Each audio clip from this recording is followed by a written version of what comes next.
Welcome to the Get Productive podcast. I am Detola, your host and productivity coach. Join me as we explore powerful tips and proven strategies to boost your productivity.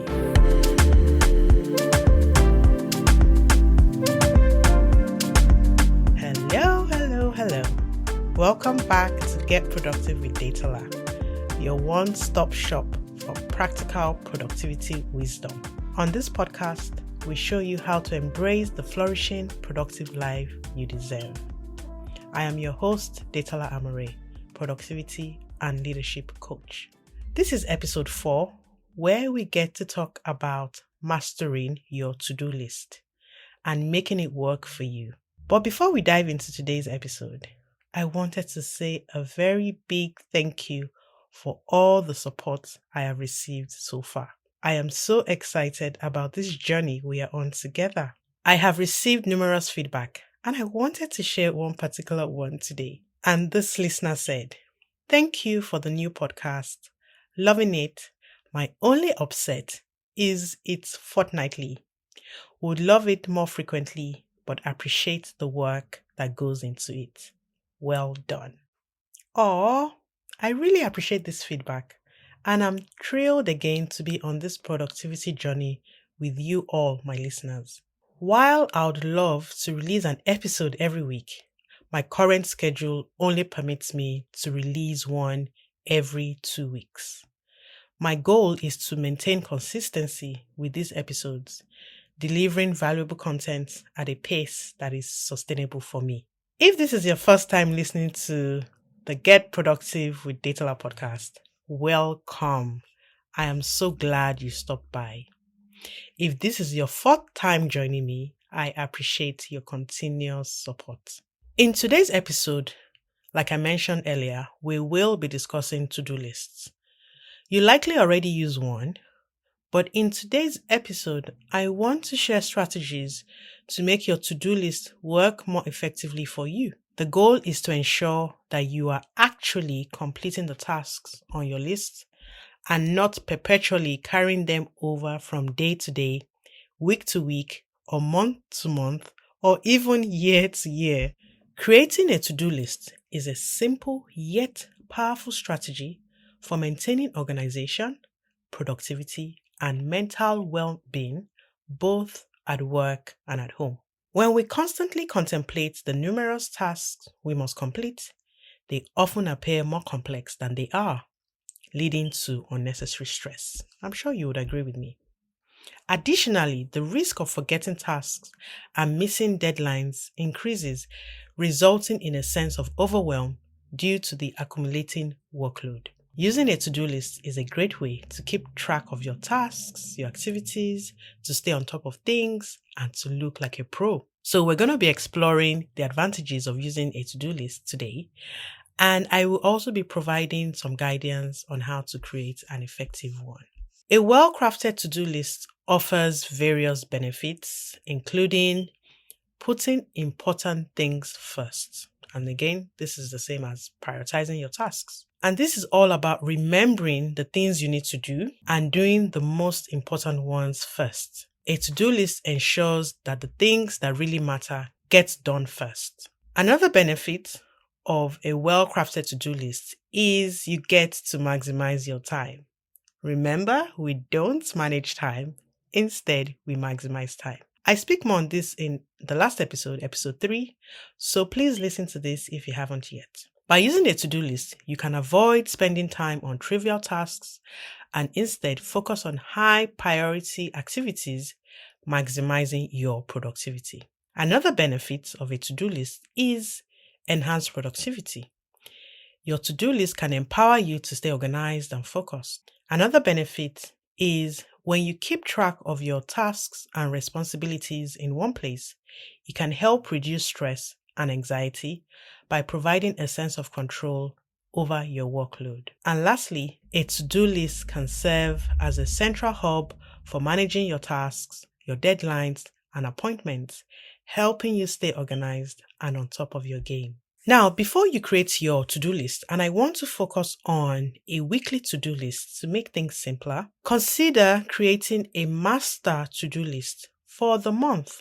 This master list should be a brain dump of everything you need to do as they come to your mind, both at home and at work. Once you have your master list, you can then triage your tasks and prioritize them. This is a technique that I teach in my Maximize Time course for individuals and organizations. Let's have a quick look at how to triage your tasks with skill. If you have ever been to the emergency ward of a hospital, you might have heard the word triage. I know we use it a lot in the UK. I'm not sure about other countries. But triaging is a term often used in medical settings, and it involves prioritizing patients with injuries or illnesses based on the severity and urgency of their conditions. But guess what? That word is not only limited to hospitals anymore.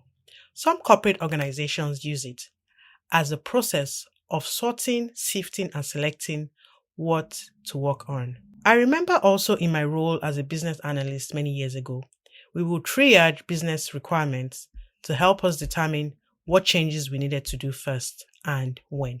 The goal of triage is to make the most of your time, energy, and resources. You know those times when you feel like you have a million things coming at you all at once? Triaging or triage helps you figure out what to focus on and what can wait. And it's not just for work. You can use triage in your personal life too. When you've got a bunch of activities, tasks, obligations piling up, triage can help you prioritize, delegate, and declutter. Here's a straightforward technique for triaging incoming tasks that I learned a long time ago, but I can't recall who or where I learned it from. And it goes like this: do it, queue it, schedule it, or delegate it. Do it if the task is urgent and requires immediate attention, so handle it straight away. Queue it if the task is not urgent but needs to be done. Add it to your to-do list for later. Schedule it. If the task requires a dedicated block of time, put it on your to-do list, but then schedule it in your calendar. We will talk about scheduling in a later episode. And lastly, delegate it. If someone else is better equipped or suited to handle the task, delegate it to them. When a new task comes your way, decide on the best course of action. Do you need to do it? Do you need to queue it? Do you need to schedule it? Or do you need to delegate it? Repeat this process for each task until you have a manageable set of actions and feel they are properly organized. Then, like I said before, either add them to your to-do list, queue it, or schedule, or delegate them to someone else. If you find yourself spending too much time triaging and not enough time taking action, set a time limit or time box. We discussed time boxing a bit in episode 3 to ensure you stay focused and know when to stop.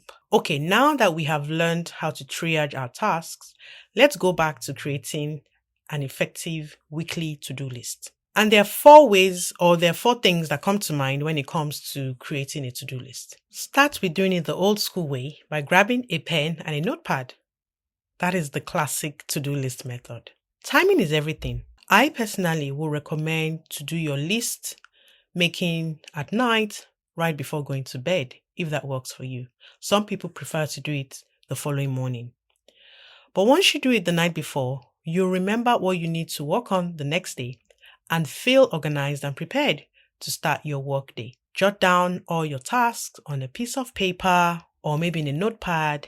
Break big tasks into smaller tasks for easier handling. You can also group them by work, home, shopping, or whatever category makes sense to you. If you already did your triaging right, then this part is more or less done. Then you want to go ahead and prioritize your tasks based on how important or urgent they are. Again, triaging comes in handy here.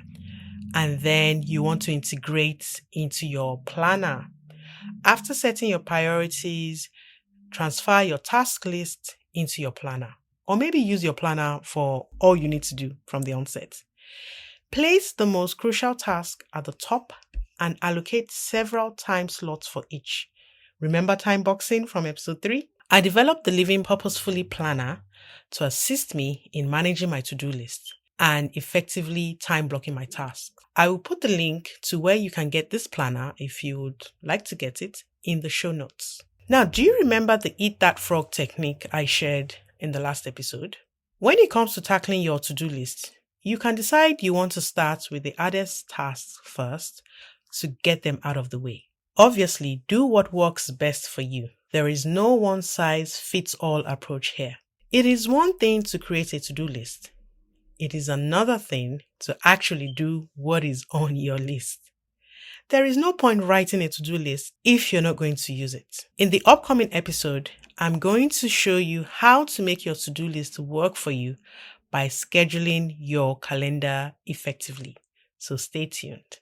All right, so that's it from me for today. I hope I have been able to convince you to give to-do lists a try. They are so simple, but they can make a huge difference in your productivity and stress levels. I also want to hear from you. Do you use a to-do list? Does it work for you? And which tip from today's episode are you most excited to try? Leave me a comment on whatever platform you are listening to let me know. Or you can send me an email at hello@detolaamure.com. If you've enjoyed this episode, please rate it on your preferred platform. Your support will help reach a broader audience, spreading valuable content to those who need it. Also, if you don't want to miss any further or new episodes, go to www.detolaamure.com/podcast and subscribe. I would include this link in the show notes as well. Thank you so much for your support. If you'd like to connect with me on social media, you can do so by searching for my name on Instagram, Facebook, YouTube. Just search for Detola Amure, you will find me. I look forward to seeing you on the next episode. Bye-bye.